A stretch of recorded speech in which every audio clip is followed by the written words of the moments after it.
The dung beetle was associated by the Egyptians with a god, the god Khepper, or Kheperi. He's a god that is perceived to be in constant transformation. The scarab beetle in particular became an important symbol for the Roman army. The church fathers associate the beetle with Jesus. So it has a whole new life, as it were, within Christian writing and Christian and Western art. So artists from Hieronymus Bosch to Albrecht Dürer, well, right up to Joan Danziger, make use of the beetle. I've always been interested in the mythology of beetles. I've been to Egypt and Jordan and Syria, and I've always been interested in scarabs, the mythology of scarabs, of the rebirth and immortality. And to me, they're much more than insects. They are a whole cycle of resurrections.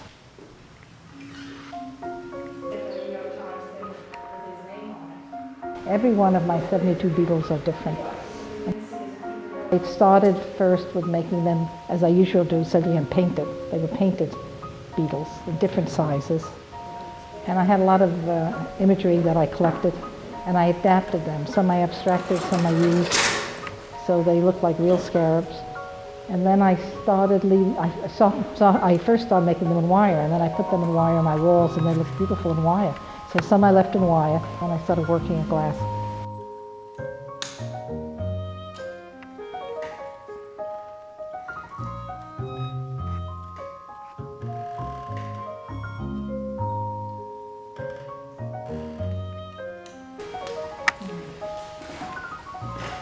When I go to the museum, I'll take my canvas with me.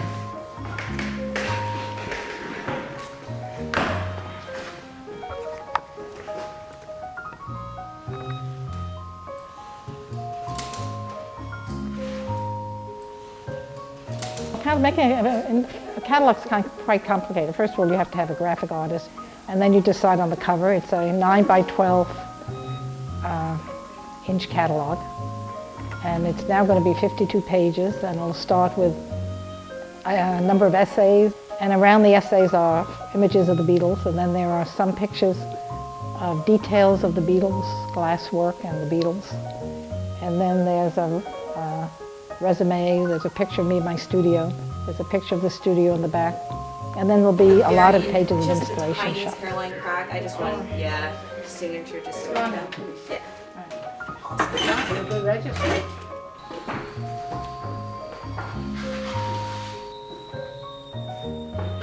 Well, a crew came, Kramer Movers came, and 3 people from the Katzan Art Center, American University Museum, to pack up my sculptures and to transport them.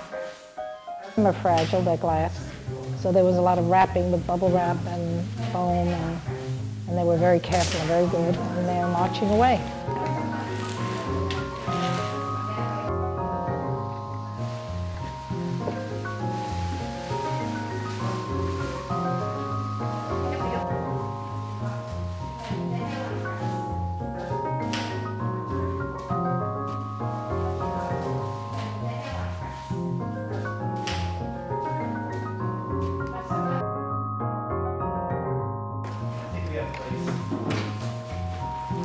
Is that one of the?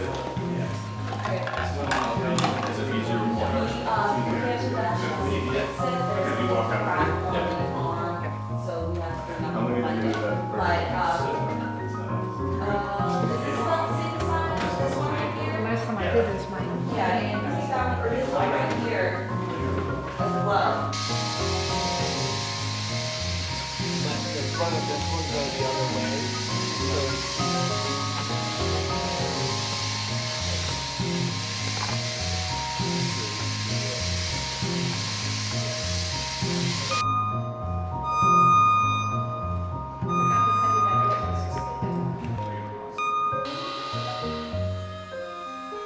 We're at the American University Museum Katzan Art Center, ground floor, and we have been installing the sculptures, the scarabs and beetles for 2 days. So it's now an infestation of beetles climbing up 50-foot walls. And I'm standing surrounded by all my now 70 beetles. And as you enter the front door of the Katzan Art Center, Way in the back on a curved wall, 40-foot wall, you'll see a 6-foot red beetle called the warrior beetle. And it's surrounded, on top of it are 2 stag beetles fighting, surrounded by beetles of glass and gray tones and painted wire. And as you move to the left, they're climbing up the walls, around the banister, the balcony, going towards the front of the Katzan, around the corner, until you come to the big abstract beetle called Constructivist. Jack Rasmussen, who's the directing curator, helped me a lot. Without him, I couldn't have done it. So even though you can plan it, the space changes what you plan, and then we work with the space. And there are beetles lurking in corners and on top of walls, and there's one beetle upside down.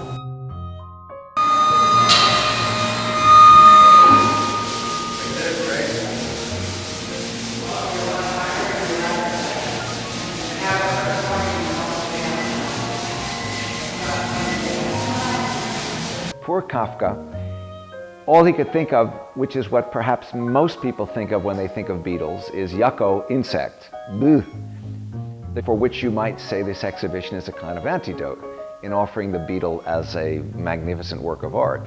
A work of art that she's created that plays on the fact that in nature they are works of art.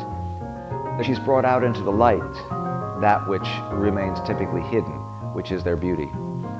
The exhibit is a profound statement of the beauty of the beetle as an exquisite jewel that really allow us to appreciate their colors fully and their beauty therefore fully. We talked about your Czech television.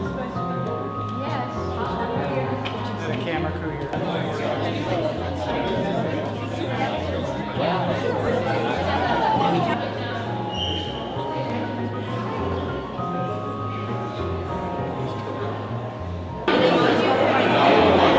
What a change from what you did originally. Well, that's why Jack gave me the show.